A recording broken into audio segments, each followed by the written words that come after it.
I don't know how much you learn from it, to be quite honest with you. They smashed us so definitively. More than anything, it's like a reboot.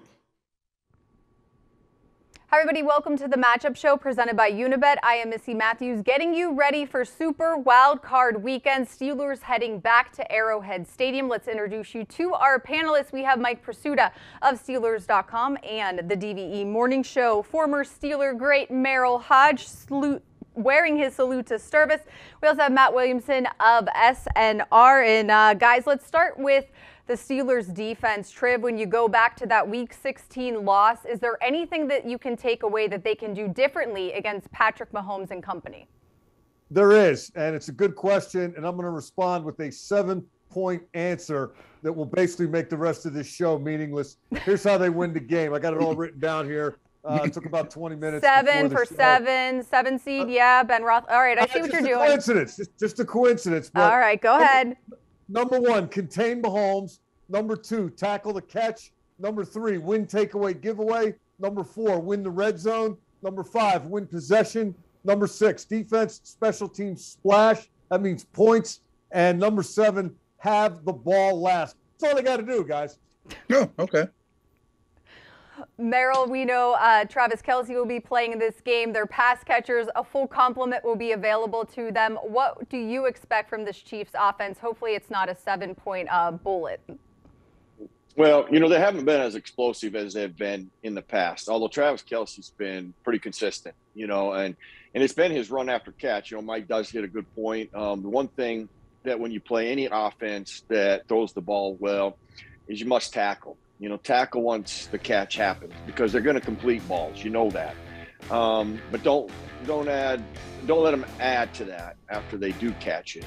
You know, and I'm going to go back to, is there a lot of things, you know, that they could correct and do better than they did in the first matchup? There's a load of things. I'm going to just tell you from both sides of the ball. There were so many mental errors, more mental errors on that game than from both sides of the ball than I had seen the entire year. Those are correctable. And you do look for things like that. In fact, their 2 touchdown drives were mental errors with guys leaving their voids in their secondary, not covering their responsibilities. All those things are correctable. And it would have been, let's just say they'd done it right on the first matchup. Well, those 2 touchdowns are not as easy as they made them look in that first matchup. So there's a ton of things they can correct. Kelce is going to be a deciding factor in this, but they're not quite as explosive as they have been in the past. And, you know, if you can do a good job of getting pressure on Mahomes and not letting him elevate the play or extend it and then damage you make those a minimum, then you'll do your part defensively in order to help the team win. Matt, stopping the run. I apologize. This is week 19 of talking about it. It's on tape. We saw it last week against the Ravens. Do you expect the Chiefs to try to get their run game going, knowing what the Steelers defense has been doing throughout the season?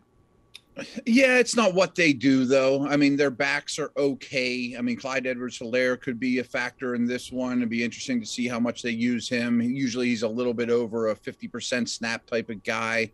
But what's interesting, and kind of follow up what these guys were saying too, is, you know, defenses are playing the Chiefs with 2 high safeties a very high percentage of the time, more than any offense in the league. And I would expect the Steelers to do a lot of that as well, which is daring the Chiefs to run. And basically you're saying we'd rather die by 1,000 paper cuts than, you know, the big play over the top. And what these guys both mentioned too, they also lead the league in yards after the catch. And you really have to be on top of that. Get Tyreek and Kelce on the ground as soon as possible. Make them sustain long drives. Make Mahomes be very patient, check down, run the ball, and death by 1,000 paper cuts. Yeah, to your point, Matt, I think they're going to check down more than they're going to run. It's just not who Andy Reid is. It's just not who they are. But the biggest difference between the Chiefs this year and last year, or the Chiefs early in the season this year, Mahomes was turning the ball over a ton at the start of the season, and I guess he got tired of doing that.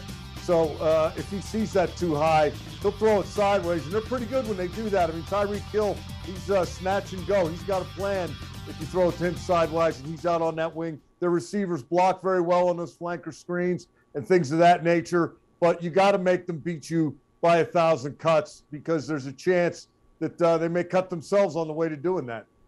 Merril, what do you need to see from TJ Watt in this game? Week 16, he wasn't at 100% and didn't have much of an impact. Yeah, and that could be a huge difference. He can wreck a game, and he doesn't just get pressure. He's the one guy that does finish when he gets back there. So, if he can have an impact from that perspective, a couple times where he sacks Mahomes without allowing him to extend the play, and just harassing him alone, I mean, that'll be a plus, because, to go back to Matt and Mike and what they were saying, these 1,000 cuts, make them throw a lot of balls, down the field, not that explosive play. They've not been very good at that, actually. There's been more times this year than I've ever seen in Mahomes' career where they are not on the same page all the time, and opportunities for interceptions. Oftentimes the defense blows those opportunities, but just on a slant or a comeback, I have seen them out of sync, and they have not been buttoned up as good as they've been in the past. So to their point, if you can get them to have to make 5, 6, 8 throws on a drive, there's going to be an opportunity for interceptions. There'll be an opportunity for turnovers on this, and they've shown it all year. The turnovers, I think, were a large due in the beginning of the year. Their offensive line was so out of sync. It's gotten better, but they are still not on the same page. There's a lot, and I'm talking about even like guys like Travis Kelce, all their starters. I mean, there's times where they are not on the same page, and they're going to give you an opportunity for an interception and a turnover. All right, it's time to look at our opening lines for Super Wildcard Weekend across the league, presented by Unibet Sportsbook, an official sportsbook partner of the Pittsburgh Steelers. If you're in Pennsylvania and ready to place your wagers on any of this weekend's matchups, just download the unibet.pa app or visit pa.unibet.com. We have much more coming up here on the Matchup Show. Wide receiver Juju Smith-Schuster returns to practice, and also Coach Tomlin gives us an update on Najee Harris and that elbow injury. What can we expect on practice on Friday? We'll be right back.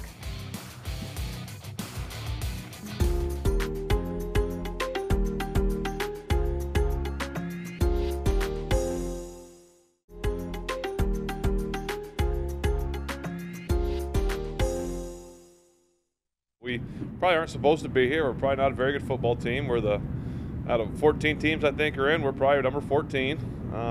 We're a double-digit underdog in the playoffs. So let's just go play and have fun and see what happens. Welcome back to the Matchup Show. We are going to talk about what Ben Roethlisberger said earlier this week in just a minute, but some roster moves to get to from here at the UPMC Rooney Sports Complex. A welcome sight out at practice today. Wide receiver Juju Smith-Schuster, who is still on IR, was out at practice. The Steelers are starting his 21-day window where he could be activated to the 53. Coach Tomlin did not rule him out for Sunday, said he does not know what to expect, that it is good to see him out at practice, so stay tuned if anything develops with that. Also, fellow wide receiver James Washington, number 13, you see they're back at practice as well and off of the COVID-19 list. All right, Triv, we heard Ben Roethlisberger there saying they're underdogs, they're going to lose by 20. Cam Hayward kind of echoed his sentiments this week. Can the underdog role play a factor and work in this game? Yeah, I think it can play a role both ways. I think Ben Roethlisberger was trying to take the pressure off of his team by making that statement, and also telling his guys, hey, don't worry about minus 13 or minus 12.5. Don't worry about 36-10 a couple of weeks ago. It's a new day, a new game. Anything can happen. And maybe he was playing a little mind game with the Chiefs as well. If there's a chance you might get caught snoozing in the postseason, at least initially, it might be after you've been to 3 straight AFC championship games and 2 straight Super Bowls, and you're opening up against a team you just beat by 26 points 3 weeks ago, and it really wasn't that close. Merril, we had a chance to hear from Coach Tomlin after practice today. He said Najee Harris, who's been dealing with that elbow injury from the Ravens game, has been slow through this portion, but Friday will be the day he's going to practice. We're going to see that will be telling, according to him. How important is Najee, and is he the most important piece of the Steelers' offense when facing the Chiefs? Well, he's obviously critical. You could just tell in the Raven game, and his presence was different when he entered the game. He made a couple shoot the run at the end, the catch that he made on the one drive. I mean, he's just a difference maker. He's going to make plays for you. He's going to do things that are extraordinary at times, and he's done them at critical moments. So there's no doubt that him playing will be a huge boost for the Steelers, and he will be a significant player. If they win this one, he will have a role in it in some fashion, in some way, at some moment. I think part of that, Merril, is going to be pass catching. This Kansas City defense, at least what I'm seeing from it, real good front. The linebackers are okay. The secondary is vulnerable. And I'm seeing Harris and Pat Freiermuth as potential targets. We go back to point number 5 in the 7-point plan, win possession. You can do that running, and you can also do that throwing at 6 yards on 3rd and 5. Keep Mahomes and his guys on the sideline, frustrate them. They want to get out there and go. They want the ball. They want to play because they know how good they are when they're out there. Make them watch the game for a while. See how that works. Well, that does help. That does help. And to your point, Triv, Freiermuth did not play in that Week 16 matchup. Matt, statistically, the Chiefs defense had their best outings Week 6 through 14. Kind of going back to what we saw in the beginning of the season from them, what do the Steelers need to look at in terms of that end? One of the changes is everyone's going to, look at Melvin Ingram's addition from the Steelers to the Chiefs. And sure, he's a fine player, but a big key that happened after that trade was Chris Jones, to me, is right there with Cam Hayward as the second best interior defensive lineman in the league behind Aaron Donald. And they were playing Jones out of position at more of an end role before that. And now with Ingram, they're kicking him back inside where he's often very, very dominant. I agree with what Triv had to say about throwing to Freiermuth in particular. Harris as well. I still think Harris is scratching the surface, what he's capable of as a receiver. We saw the one-handed catch way away from his body. I guess it was last week. I think he's capable of doing that repeatedly. Plus, he brings a lot more yards after contact than the other ball carriers here. All right, we are going to prematurely hand out game balls. Triv, we'll start with you. Who needs to get the game ball in order for the Steelers to get the win in Arrowhead? Well, no matter what happens, it's got to go to Ben Roethlisberger. But I think I'll have 2 other ones that I'll give out. Freiermuth and Harris can share one, and the outside linebackers, Watt and Highsmith, if they can keep Mahomes contained. I'm more interested in containing him than I am sacking him. Don't let him get out on the wing. Don't let him break your defense down and make a play that other guys don't even think of making, because that is his strength. He can still hurt you from the pocket, but I'd rather see him back there than running around. So a couple outside linebackers, a running back, a tight end, and, of course, the quarterback. There you go, 5 game balls. You are just breaking all the rules today. Merril, who's going to get your game ball if the Steelers need to get the win?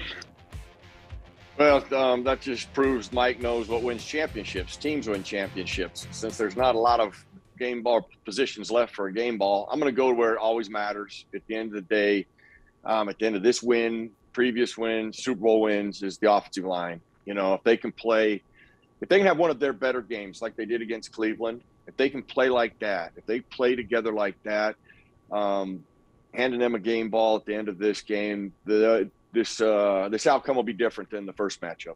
Merril, give them 5. Give 1 for each guy. Well, yeah, we're not going to. Well, of course we'll give them 5. We'll give 1 to the tight ends. We'll give 6. All right, Matt. You can hand out 20 apparently. So who's getting your game ball? Well, I think to Merril's point, the offensive line showed up quite well in protection last week. That was key. I'm going to go a different angle here. I think for the Steelers to win this game, not only do they have to win the turnover battle, but they may have to steal another possession. So I'm giving the game ball to Danny Smith. I think the special teams are extremely important in this one. Wouldn't shock me to see a fake punt, a surprise on sides, something like that to steal a possession in this game. And they're going to have to be on their P's and Q's because, special teams under Andy Reid is always a real strong suit of the Chiefs. So it's not going to be an easy challenge. All right. If the Steelers win, I'm going to get all 3 of you game balls just for playing along on the show today. All right. It's time to now tell everybody about Pick and Win presented by Unibet. Each week, participants can answer a variety of questions 4 points. The person with the most at the end of each week wins a prize. The grand prize at the end of the season to the top points getter is a trip to the Pro Bowl in Las Vegas. Free and easy to play. Just download the Steelers official mobile app, create a fan profile, and find the Pick and Win banner under the Fan Zone section. All right, guys, thanks so much for joining me here today on the Matchup Show presented by Unibet, and everybody watching at home. Have a great night.